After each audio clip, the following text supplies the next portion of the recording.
This is Toby at Leave No Paws Behind, and we're here today with Dr. Missy Achenbach, our life-saving veterinarian at the Pet Doctors of Sherman Oak. We're also here with Frank today, and we're going to do some interviewing with Dr. Achenbach. She's going to talk about how to care for your senior, what to look for as your senior starts to get older, and what kind of tests, to do, and just the maintenance of all seniors. So go to it. Okay. Okay, doctor, can you tell me things to look for as your pet gets older, as and they go into the senior years, things to look for, symptoms, common issues that you see in senior pets? Okay. Number one, the first thing we generally see is arthritis. They've had an active lifestyle, they're running and playing, and then they start slowing down. And a lot of complaints that I hear are, my dog's not doing well going up and down the stairs. My dog is having trouble lying down or getting up from a seated position. And that's common. It's just like us. Our joints get kind of old and creaky. A lot of that, we'll check at the senior wellness exam, and we'll make sure that they can extend and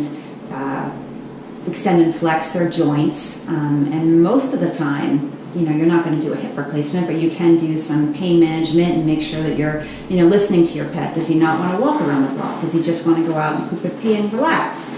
A lot of it with seniors is listening to what they're telling you and not forcing them to do something they're not ready to do. So, with arthritis, we'll do some management with pain meds, and there are supplements that we can give to kind of help decrease inflammation.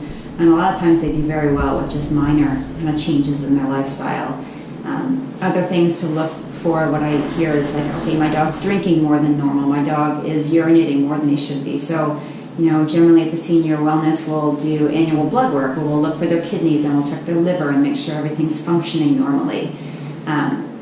Other things we see, sometimes they can become hypothyroid just because their thyroid is not working properly and it's not producing a normal amount of hormone. That's all kind of screened in the blood test.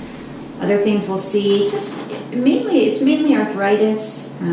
Sometimes you'll get some dental disease as they age, but it's just similar things to what we see. Everyone just kind of slows down. You may not need to feed as much because their metabolism slow down, but most of the time, if you're tracing your pet, and you've been kind of good at exams and stuff throughout these years, you're gonna kind of be in touch with them. And so a lot of it's just listening to them and just making sure that you're kind of, listening to what they want to tell you.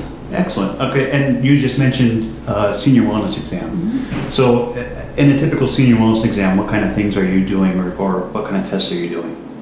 So it's consistent with, most annual exams, but what we're really focusing more on as they age is just, checking their eyes, looking to see if there's any cataracts or kind of eye changes as they grow older. We're looking at their ears, checking their teeth, because I'm saying probably 75% of older dogs will have some changes in their teeth, and we want to make sure the teeth are healthy and they're not, they're not loose or very dirty. And then we're going to check the heart, make sure there's no new murmurs, make sure the lungs are still functioning as normally as they were when they were puppies. We feel along their bodies to feel for any lumps or new growths that could be, popping up as they age. Most pets over the age of 7 or 8 will tend to have something, whether it's like a little wart or a lipoma or something more insidious, but, we're really kind of ruling that stuff out more so than you would on like a young puppy exam. Checking to make sure there's no lumps or bumps in their actual belly, and then checking their joints and their skin and making sure their hair coat's normal and just stuff like that. Excellent. And then you had also mentioned earlier, as they get older, lifestyle changes. You had mentioned cutting back on their food. So are you looking for so like a weight management type of? You want to keep as they age, you want to keep them a little bit more lean because their joints are going to be older and more worn down. So you want to make sure the dog's not gaining weight. And if so, you may need to either change to a senior food, which has a little bit lower protein and fat, or just feed them less if they're happy on their current diet. Exercise, lifestyle. Yes. So my goal is just to listen to them. If they are not wanting to walk as far, it's because maybe they're tired or maybe their joints hurt, and we can add anti-inflammatories to kind of help with that. But again, a lot of it's just listening to them. So they may not want to go to the dog park 3 times a week. Some do, but others just kind of want to rest a little bit more and kind of hang with their parents. And then cats. Are there any things you're looking for in cats as they age? Yes, similar things. You want to check out their teeth. Cats have different types of dental disorders than dogs. They tend to have more painful lesions where the enamel is actually kind of worn away. So we're going to check their teeth, we're going to check their thyroid, because a lot of older cats can become hyperthyroid, which is different than dogs, where dogs become hypo, meaning too little hormone production. Hyper means too much, and so your cat may be hungry all the time but losing weight, or seeking out cool countertops to lie on, and they seem kind of like just agitated. Cats also tend, as they get older, they become kind of prone to diabetes, especially if they've been plump throughout their lifestyle. And the other thing we worry about a lot with cats is kidney disease. You'll see them drinking a lot but seemingly becoming dehydrated, and it's just because their kidneys are no longer able to concentrate the urine the way they had as they were young kittens. And that's really common to see in cats, and it's treatable. It's a progressive disease, so you're not going to fix it, but you can make them more comfortable by keeping them hydrated, making them feel good enough to eat, and just keeping them happy. Fantastic. Thank you, doctor.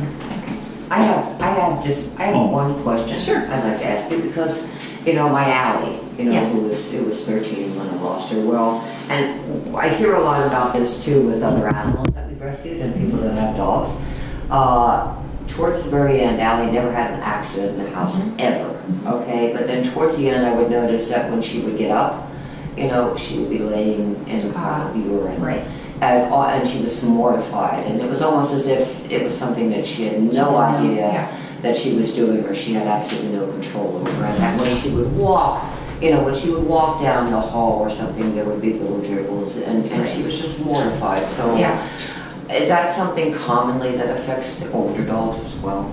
Yeah, so, in Allie's case, that was, I think, a combination of things, but a lot of spayed female dogs, once they're spayed, it can happen in adulthood and senior ages, where they lose the estrogen because they don't have their ovaries and uterus, so they become what we call it's almost like a hormonal induced incontinence, where they will lie down and wake up and they'll have peed, and it's just the muscles aren't keeping the bladder closed.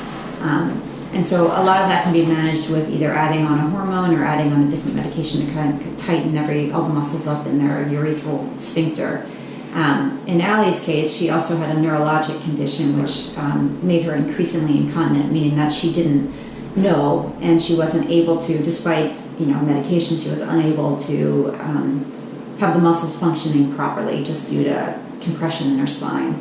And so there's a lot so when you're seeing that, it can be something simple like a urinary tract infection, or it could be something like the hormonal incontinence, or it could be something more insidious like in Allie's case, where she had a degenerative condition, like almost like an arthritic condition of her spine, and that's not treatable usually just because of the nature of that condition.